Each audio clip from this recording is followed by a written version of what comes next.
आज हम पढ़ेंगे भूजैव रासायनिक चक्रों के अंतर्गत जो गैसों के जो चक्र हैं, उस गैसीय चक्र के अंतर्गत हम आज कार्बन चक्र को पढ़ेंगे कि जो कार्बन चक्र है किस प्रकार से वर्क करता है। एक इकोसिस्टम के अंतर्गत किस प्रकार से कार्बन जो है एक माध्यम से दूसरे माध्यम से पहुंचता है।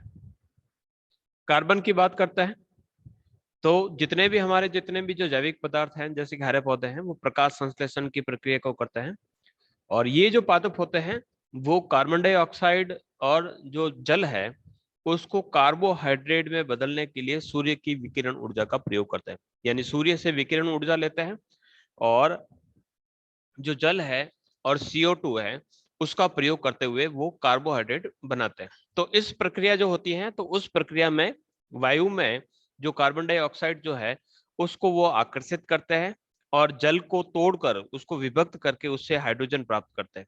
तो इस प्रकार से जो पौधे होते हैं वह कार्बन डाइऑक्साइड जो गैस होता है उसका अवशोषण करते हैं और उससे अपने आप को जीवित रखते हैं। जिस प्रकार से हम ऑक्सीजन से अपने आप को सर्वाइव करवाते हैं उसी प्रकार से वो कार्बन डाइऑक्साइड को सर्वाइव करवाते हैं। तो इस प्रकार से कार्बन जो है वह हरे पौधे में पहुंच जाता है। हरे पौधे के बाद इसकी क्या प्रक्रिया रहती है उन सभी प्रक्रियाओं को हम इस चक्र के अंतर्गत डिस्कस करने वाले हैं। बढ़ते हैं और देखते हैं कि किस प्रकार से कार्बन चक्र चलता है।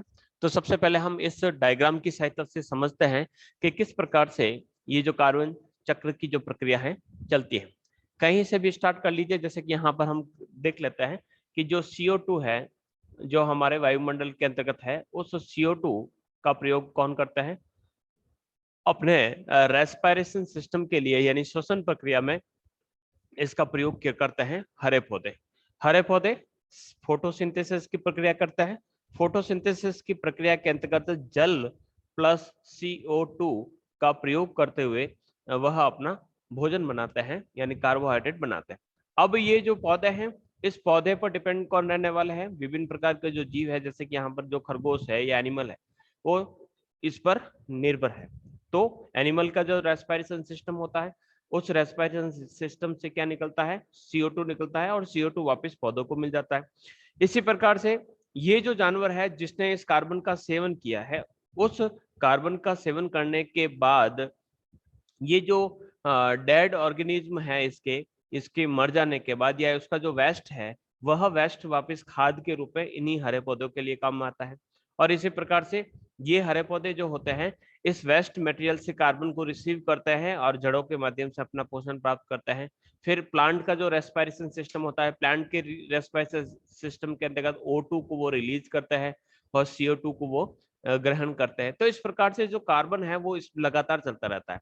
कुछ रूट्स रेस्पिरेशन सिस्टम के कारण जो कार्बन होता है वो ओशन के अंतर्गत जमा हो जाता है, पानी में घुलकर चला जाता है, सेडिमेंट के अंतर्गत जम जाता है। तो कुछ फॉसिल्स जो होता है जो पेड़ों का है चाहे जीव का है, पेड़ का जो फॉसिल्स होता है वो कोयले के रूप में या फॉसिल्स फ्यूल्स के रूप में ये कन्वर्ट हो जाते हैं। तो वो क्या है वह भी एक प्रकार का कार्बन है।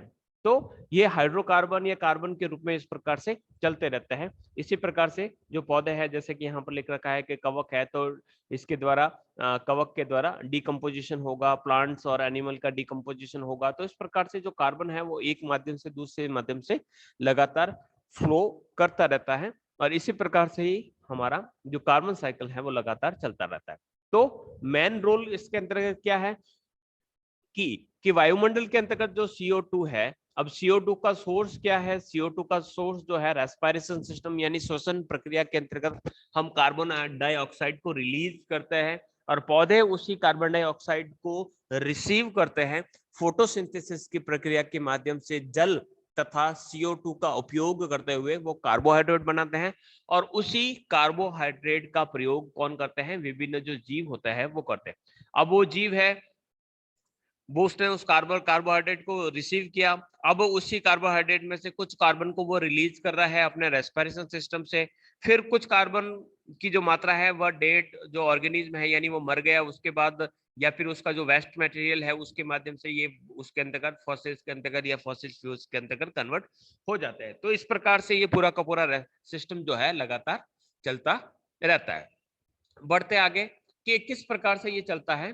तो जीव मंडल में यानी एक बायोस्फीयर में जो कार्बन है वह डिफरेंट डिफरेंट जो मार्क्स होता है उससे ये जो कार्बन है वह फ्लो करता है, संचरण यानी फ्लो करता है। गमन और संचरण एक ही अर्थ में लिए जाता है, तो फ्लो करता है यानी कार्बन जो है वह डिफरेंट डिफरेंट जो रूट्स है उससे ये फ्लो करता है, और इस फ्लो के दौरान कार्बन के जो भंडार है और उसके गमन यानी उसकी जो स्टोरेज है और उसके जो फ्लो है उस फ्लो की 3 स्टेजेस आपको देखने को मिलती है। सबसे पहले गैसियस स्टेज जो है, गैसियस स्टेज के अंतर्गत कार्बन जो होता है वो वायुमंडल के अंतर्गत गैस के रूप में होता है, जिसे हम CO2 या कार्बन डाइऑक्साइड गैस के नाम से जानते हैं। तो ये गैसियस फॉर्म में है। कार्बन लिक्विड फॉर्म में भी होता है। लिक्विड फॉर्म के अंतर्गत जो कार्बन होता है वह जल के अंतर्गत यानी वाटर के अंतर्गत जो कुछ कार्बन की मात्रा होती है वह उसके अंदर डॉल्यूट होती है, उसके अंदर घुली हुई देखने को मिलती है। कुछ कार्बन की मात्रा होती है ठोस अवस्था में होती है, जो कुछ सेडिमेंट्स के रूप में या जो जीवाश्म ईंधन जो फॉसिल फ्यूल्स है। फॉसिल फ्यूल्स का अर्थ होता है कि हम बात कर रहे हैं कि कोयला है या जो खनिज तेल या जिसे क्रूड ऑयल कहा जाता है, या फिर मैं यहाँ लिखूं साधारण अर्थों में कि जो डीजल है या जो पेट्रोल है उसके अंतर्गत कार्बन पाया जाता है। अवसाद के अंतर्गत अवसाद के रूप में कोयला लिया जा सकता है कि कोयला है, या फिर जो जितने अलग अलग प्रकार के जो सेडिमेंट्स है तो उसमें कुछ न कुछ मात्रा में आपको कार्बन जरूर देखने को मिलता है। और कुछ जो कार्बन होता है ठोस अवस्था में वो जो बायोम है उसके जो जैविक जो है बायोटिक जो कंपोनेंट्स है उसके अंदर देखने को मिलता है, यानी हमारे आपके शरीर या किसी जानवर या पौधे के अंतर्गत आपको ठोस अवस्था में कार्बन देखने को मिलता है। तो गैसियस, लिक्विड एंड सॉलिड ये तीनों ही जो स्टेज है उसके अंतर्गत, तीनों ही फॉर्म के अंतर्गत आपको कार्बन इस बायोम्स के अंतर्गत देखने को मिलता है। तो एक बायोम में कार्बन के ठोस, तरल और गैसीय जो रूप है यानी CO2 के जो रूप है उसमें जो फ्लो होता है वो काफी अधिक महत्वपूर्ण होता है, क्योंकि जैविक पदार्थों के सकल शुष्क भार जिसे NPP कहा जाता है, तो सॉरी GPP कहा जाता है, तो उसके अंतर्गत हम कह सकते हैं कि 50% कार्बन का भाग होता है। यानी कोई भी पदार्थ जो बना हुआ है, कोई भी जैविक पदार्थ है उसका जो निर्माण हुआ है उस निर्माण के अंतर्गत लगभग 40% जो हिस्सा होता है वो कार्बन का देखने को मिलता है। तो इस प्रकार से इस कार्बन का किस प्रकार से चलता है, तो एक जीव मंडल में कार्बन का संचरण यानी जो फ्लो होता है वह 2 वे में होता है। एक तो होता है गैसियस और एक होता है अगैसीय या अकार्बनिक चक्र। अब गैसीय चक्र के अंतर्गत हम कहते हैं कि CO2 जो है वह संचरण गमन होता है। CO2 का किस प्रकार से होता है, जैसे कि अगर हम बात करें कि कोई एनिमल है, अब एनिमल ने जो CO2 रिसीव की है वो रेस्पिरेशन सिस्टम के अंतर्गत यानी श्वसन क्रिया के अंतर्गत छोड़ेगा, और प्लांट जो है उसको रिसीव करेंगे। प्लांट को वापस यूज कौन करेगा, एनिमल यूज करेगा। तो इस प्रकार से जो कार्बन है वो कार्बन इस प्रकार से फ्लो करता रहता है। फिर है कि जो गैसेस जो है उस फॉर्म में जो कार्बन पाया जाता है वह स्थल मंडल और सागर के अंतर्गत जल के अंदर घुली हुई देखने को मिलती है। अगैसेस की बात करते हैं तो इसके अंतर्गत आपके ठोस अवस्था में कार्बन पाया जाता है, ठोस अवस्था में यानी फॉसिल फ्यूल्स के रूप में या फिर चट्टानों के बीच में देखने को मिलता है। तो CH2O के रूप में ये हमें देखने को मिलता है। CH2O के रूप में ये विभिन्न जो क्रस्ट की सेल है यानी क्रस्ट के अंतर्गत जो चट्टानें पाई जाती है उसके अंदर वो ये हाइड्रोजन के रूप में पाया जाता है, खनिज कार्बोनेट के रूप में पाया जा सकता है, या कैल्शियम कार्बोनेट के अंदर देखने को मिलता है। देखिएगा सबसे नीचे आगे देखिएगा कार्बोनेट जुड़ा हुआ है, कार्बोनेट शब्द जुड़ा हुआ है, इसका मतलब उसके अंतर्गत कार्बन की मात्रा कुछ न कुछ मात्रा में देखने को मिलती है। तो कार्बन जो है वह पेड़ पौधों में भी होता है, हमारे शरीर में भी होता है, वायुमंडल में भी होता है, जल के अंतर्गत घुला भी होता है। तो इस प्रकार से इसका जो फ्लो होता है वो किस प्रकार से चलता है। जैसे कि अगर बात करता है कि स्थलीय पारिस्थितिक तंत्र यानी जो लिथोस्फीयर का जो इकोसिस्टम है उसके अंतर्गत जो ग्रीन प्लांट्स है, स्वपोषित जो प्रोड्यूसर्स है, जो खाना बनाते हैं, अपना भोजन खुद बनाते हैं, उसको हम स्वपोषित कहते हैं। तथा इसी प्रकार का एक हरे पौधे होते हैं जो सागरीय पारिस्थितिक तंत्र यानी एक महाद्वीप पर जमीन पर हरे पौधे क्या है, ये है प्राथमिक उत्पादक। ये प्राथमिक उत्पादक कहाँ है, जमीन पर, या इसे हम प्रोड्यूसर्स कहते हैं। और वैसे ही प्रोड्यूसर्स जो होते हैं हरे पौधे जो सागर के अंतर्गत होते हैं उसे हम कहते हैं फाइटोप्लैंक्टन। ये क्या है? ये भी प्राथमिक उत्पादक है, लेकिन ये प्राथमिक उत्पादक ये वो हरे पौधे हैं, ये वह प्रोड्यूसर्स है जो सागर के अंदर पाए जाते हैं। अब इस हरे पौधे पर निर्भर रहने वाले कौन होंगे? विभिन्न प्रकार के कीट होंगे, या फिर जो खरगोश होंगे वह इस घास को खाएगा, जो शाकाहारी होंगे। इसी प्रकार से फाइटोप्लैंक्टन पर जो निर्भर रहने वाले जो जीव होते हैं उसे हम कहते हैं जू प्लैंक्टन। ये शाकाहारी जीव होते हैं। जू प्लैंक्टन पर डिपेंड जो रहता है वह कहलाती है हमारी फिश। फिश जो होती हैं वह जू प्लैंक्टन पर निर्भर रहती है। तो उत्पादक ये उपभोक्ता हो गया फर्स्ट, ये उपभोक्ता हो गया सेकंड, फिर उपभोक्ता थर्ड, इस प्रकार से रहेगा। इसी प्रकार से यहाँ पर उपभोक्ता फर्स्ट हो गया, कंज्यूमर फर्स्ट खरगोश हो गए जो सबसे पहली बार इस घास को खाएगा। कंज्यूमर सेकंड जो होगा तो खरगोश को कौन खाएगा? तो खरगोश को कह सकते हैं कि भेड़िया खा सकता है, शेर खा सकता है। तो शेर जो है वह कंज्यूमर सेकंड हो गया, यानी मांसाहारी हो गया, फिर सर्वाहारी आ जाएगा। तो इस प्रकार से ये फ्लो चलता है। तो फाइटोप्लैंक्टन जो होते हैं वह सागरीय पारिस्थितिकी तंत्र में होते हैं, और हरे पौधे जो होते हैं वह आपको स्वपोषित हरे पौधे आपको जमीन पर मिलेंगे, और फाइटोप्लैंक्टन यानी दोनों पौधे ही हैं, ये सागर के अंदर मिल रहे हैं और ये जो है वो आपको जमीन के ऊपर मिल रहा है। ये वायुमंडल के अंदर जो कार्बन का जो भंडार है, कार्बन डाइऑक्साइड जो CO2 गैस मिलती है, यानी कार्बन डाइऑक्साइड गैस मिलती है, उसको रिसीव करते हैं और कार्बोहाइड्रेट बनाने के लिए उसका यूज करते हैं, उपभोग करते हैं, यानी कंज्यूम करते हैं। तो कंज्यूम किस प्रकार करते हैं? CO2 प्लस आपका जो वाटर है उस वाटर का यूज करेंगे, और यूज करके ये जो क्लोरोफिल है, जिसे हम कहते हैं हिंदी में कहते हैं हरित लवक, उस हरित लवक की सहायता से ये अपना क्लोरोफिल की सहायता से भोजन बनाते हैं। रोल महत्वपूर्ण किसका रहता है? वो रहता है सन की जो एनर्जी रहती है, सन एनर्जी का यूज करते हैं, और सन एनर्जी का यूज करते हुए इस प्रकार से ये प्रोसेस लगातार चलता है और उससे अपना भोजन खुद बनाते हैं, इसलिए हम स्वपोषित करते हैं। तो कार्बन का यूज यहाँ पर किया जा रहा है। तो इस प्रकार से जो वायुमंडल के अंतर्गत जो कार्बन है वह कार्बन कहाँ पहुंच गई? अब कुछ स्थलीय पदार्थ, यानी जो पौधा जो स्थल पर है या जो सागर पर है उस पौधे में ये क्या हो गई? ट्रांसफर हो गई। तो कार्बन अब जो वायुमंडल की कार्बन है वो कहाँ पर पहुंच गई? वो हरे पौधे के अंतर्गत पहुंच गई।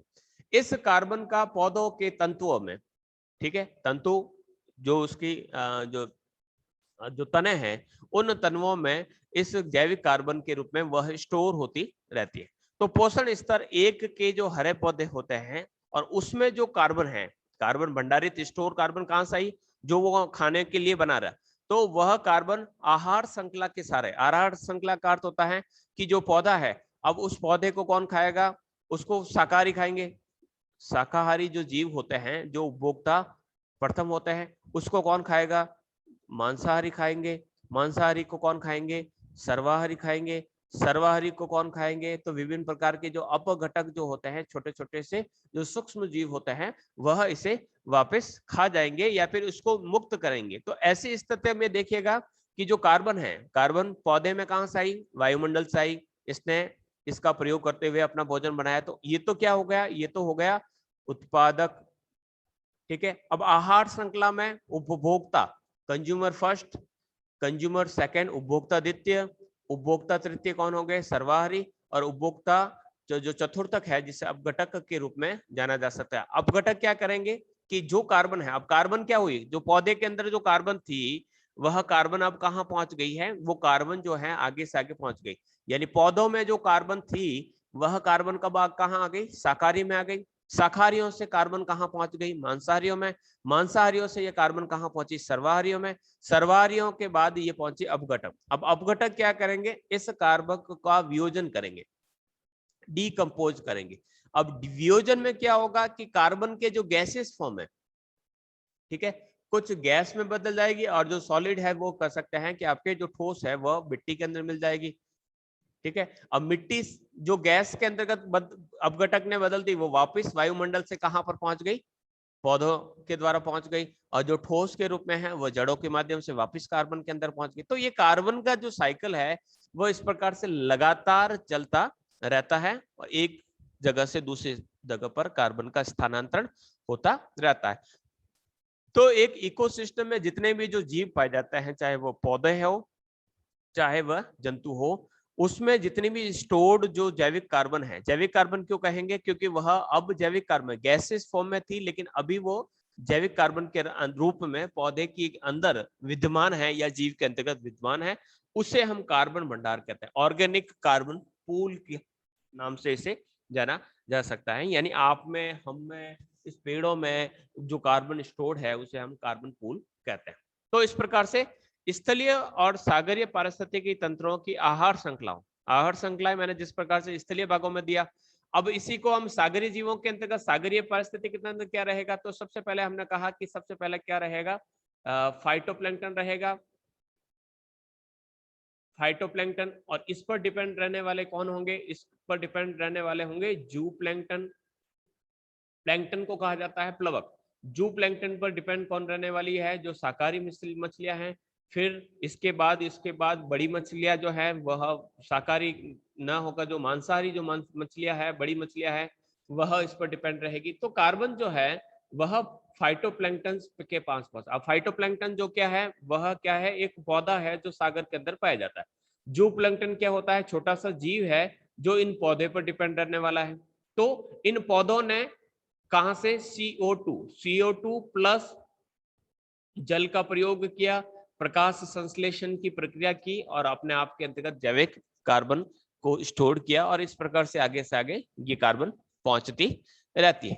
तो आहार जाल या आहार श्रृंखला, आहार जाल को हम इस प्रकार से कह सकते हैं। श्रृंखला का अर्थ क्या होता है, श्रृंखला और जाल को समझिएगा, देखिएगा। अगर हम कहें आहार श्रृंखला, श्रृंखला का मतलब होता है जैसे मैंने 1 2 3 4 और 5, ये एक श्रृंखला है, ठीक है। अगर मैं कहूं 1 1 2 3 फिर 4 वापस 1 पर निर्भर है, ये 2 3 पर निर्भर है, 1 वापस इस पर निर्भर है, या फिर जो यहाँ पर 5 है वो इस पर निर्भर है, 5 वापस 3 पर निर्भर है। तो इस प्रकार की स्थिति होती है, यानी कई जो तत्व होते हैं आपस में इस प्रकार से कनेक्टेड होते हैं, तो वहां पर एक आहार का जाल बनता है। आहार का जाल, जैसे कि हम बिल्ली की बात करते हैं। अब बिल्ली को हम किसके अंतर्गत रखेंगे, बिल्ली जो है सर्वहारी। अब बिल्ली जो है वह निर्भर रहती है, जैसे कि हम बात कर रहे हैं, बिल्ली जो है वह रोटी भी खा लेती है, बिल्ली दूध भी पी लेती है, बिल्ली मांस भी खा लेती है। बिल्ली जो है वह मेंढक का भी सेवन कर सकती है, बिल्ली जो है वो कर सकता है कि खरगोश का भी सेवन कर सकती है, खरगोश का भी सेवन कर सकती है। बिल्ली जो है वह चूहे का भी खा सकती है। अब चूहे जो है वह किस पर डिपेंडेंट है, चूहे जो कह सकते हैं कि रोटी पर निर्भर है, या कह सकते हैं कि जो खरगोश है वह घास पर निर्भर है। तो इस प्रकार से एक इस प्रकार का जब रिलेशनशिप स्ट्रेस होता है कि एक जाल बन जाता है, तो उसे हम आहार जाल के नाम से जाना करते हैं। तो प्रत्येक पोषण स्तर के जो जीव है, पौधे, जंतु और सूक्ष्म वियोजक, यानी जैविक, अजैविक और डिकम्पोजर में जो श्वसन के समय जो जैविक कार्बन है वह गैसीय कार्बन के रूप में विवेचन होता है, यानी हम कार्बन डाइऑक्साइड को रिलीज करते हैं।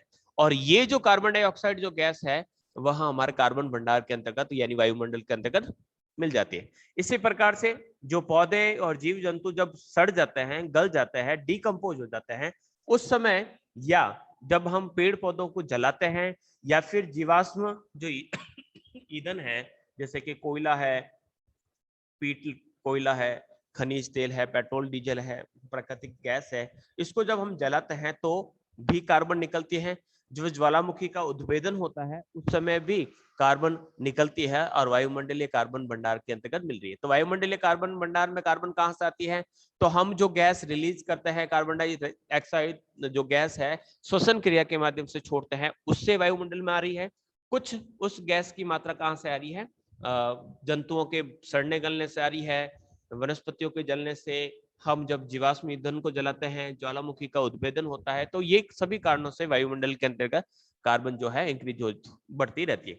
इसके अलावा हमने लिखा नहीं है कि कार्बन डाइऑक्साइड जो है हमारे मानव द्वारा जितने भी जो कार्य होते हैं वो भी कार्बन डाइऑक्साइड को बढ़ाते हैं। तो इस प्रकार से कहा जा सकता है, ऑल्दो वी नो दैट वायुमंडल का जो भंडार है वो ऑक्सीजन कार्बन डाइऑक्साइड के रूप में लगातार बढ़ता रहता है, और इस प्रकार से वायुमंडलीय जो कार्बन है वह जैविक भंडारों के बीच में जो है इसका आदान प्रदान रहता है। यानी वायुमंडल की जो कार्बन है वो जैविक जीवों के पास पहुंचती है, जीवों की जो कार्बन डाइऑक्साइड वापस लगातार चलती है। तो इस प्रकार से वायुमंडल की जो कार्बन है और जो जैविक कार्बन है वो इस प्रकार से फ्लो करती रहती है, इसको हम कार्बन चक्र कहते हैं।